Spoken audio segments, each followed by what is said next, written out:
اللہ اکبر اللہ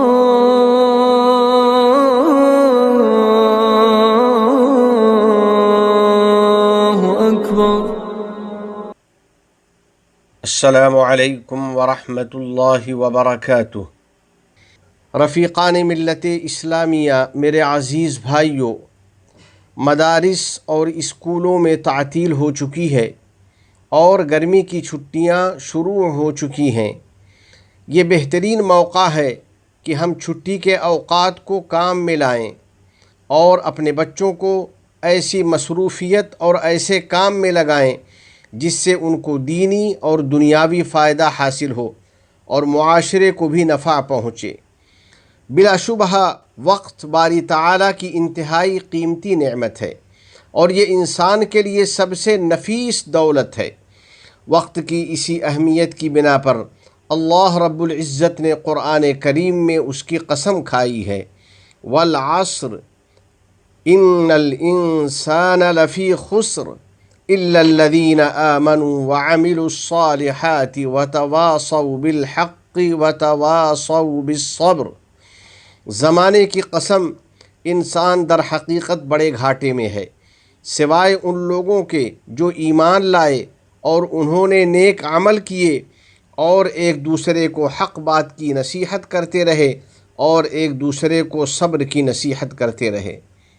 در حقیقت وقت ہی انسان کی زندگی اور اس کی عمر ہے اور اسی میں اس کی کوششیں اور اس کے کارنامے انجام پاتے ہیں۔ اس نعمت کی بابت بارگاہ الہی میں بندوں سے پوچھ گچھ ہوگی۔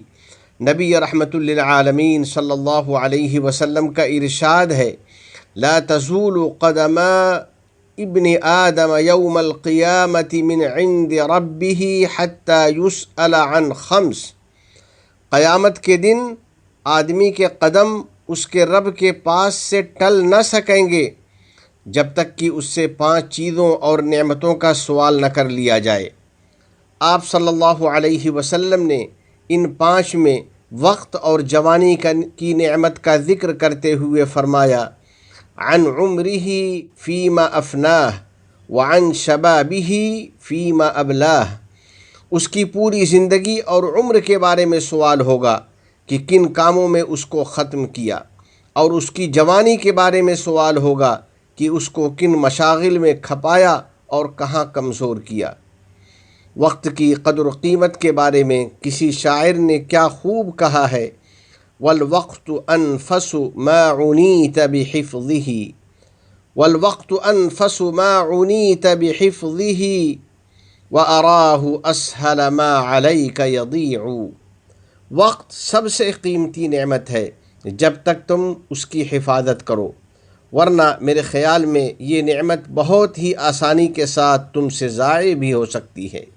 وقت کی قدردانی اور اس کی حفاظت کرنے والوں، یقیناً بہت کامیاب ہے وہ بندہ جو وقت کی قدر و قیمت کا احساس رکھے، پھر اس کی حفاظت کرے اور اس سے فائدہ اٹھانے میں جلدی کرے۔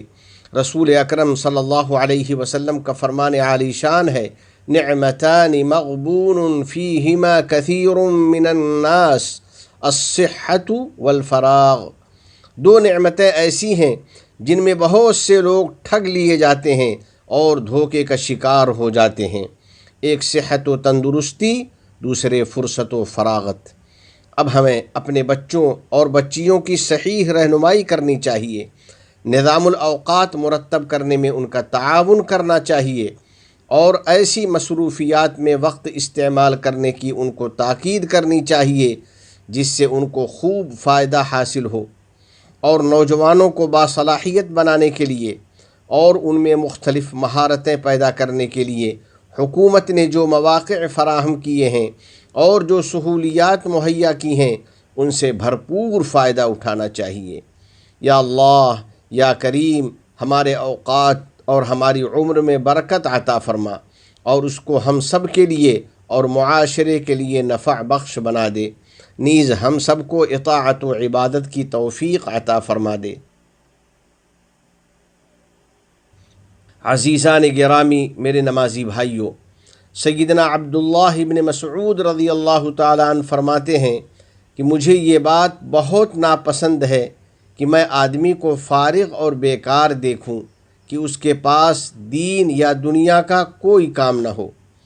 اب ہمیں گرمی کی اس چھٹی کو غنیمت سمجھنا چاہیے اور اس کو بچوں اور بچیوں کی قرآنی تعلیم میں اور حفظ و تجوید میں استعمال کرنا چاہیے تاکہ ان کو اللہ کی قربت حاصل ہو اور ان کے اخلاق آراستہ ہوں۔ اسی طرح اپنے بچوں کو مختلف مہارتوں اور مفید سرگرمیوں سے لیس رکھنے کی کوشش کرنی چاہیے۔ مثلا ان کو اسٹڈی اور مطالعہ میں لگایا جائے جس سے ان کی عقل کو فکری غذا حاصل ہو، ان کی معلومات میں وسعت پیدا ہو، ان کی تہذیب و ثقافت میں اضافہ ہو اور ان کی عربی زبان مضبوط ہو۔ اسی طرح بچوں کے لیے کھیل اور ورزش کے مواقع فراہم کرنا چاہیے تاکہ ان کے بدن میں قوت پیدا ہو، ان کی شخصیت اور پرسنالٹی میں نکھار آئے اور ان میں خود اعتمادی پیدا ہو۔ اس کے علاوہ ان کو اور دوسرے مفید کاموں میں لگانا چاہیے جس سے وطن اور قوم کو ترقی اور بھلائی حاصل ہو۔ ماں باپ کی ذمہ داری ہے کہ وہ اپنے بچوں پر نگاہ رکھیں اور سوشل میڈیا کی جو مختلف پلیٹ فارم ہیں ان کے صحیح استعمال کی انہیں تاکید کرتے رہیں تاکہ ان کے افکار و اخلاق پاک رہیں، نیز ان کے اعمال و کردار برائیوں سے محفوظ رہیں۔ آئیے دعا کریں کہ الہ العالمین ہم کو ہر قسم کے حسد، جلن اور شرور و فتن سے نجات عطا فرما دے اور کرونا وغیرہ سے ہم سب کی حفاظت کر دے، تمام گناہوں، ہر قسم کی خرافات سے ہم کو بچا لے، ہماری اولاد کو ہماری آنکھوں کی ٹھنڈک بنا، ہم پر باران رحمت نازل فرما، ہمارے والدین، عزیز و اقارب اور پوری امت مسلمہ کی مغفرت فرما، متحدہ عرب امارات اور عالم اسلام سمیت پوری دنیا کو امن و امان کا گہوارہ بنا، اس ملک کے حکمراں، عوام اور مقیمین کو ہر قسم کے شرور و فتن سے محفوظ فرما۔ وفقنی اللہ و ایاکم لصالح الاعمال وصلی اللہ علی سیدنا و نبینا و حبیبنا محمد وعلى آلہ وصحبہ اجمعین وعلى من تبعهم بإحسان إلى يوم الدين۔ والسلام علیکم ورحمۃ اللہ وبرکاتہ۔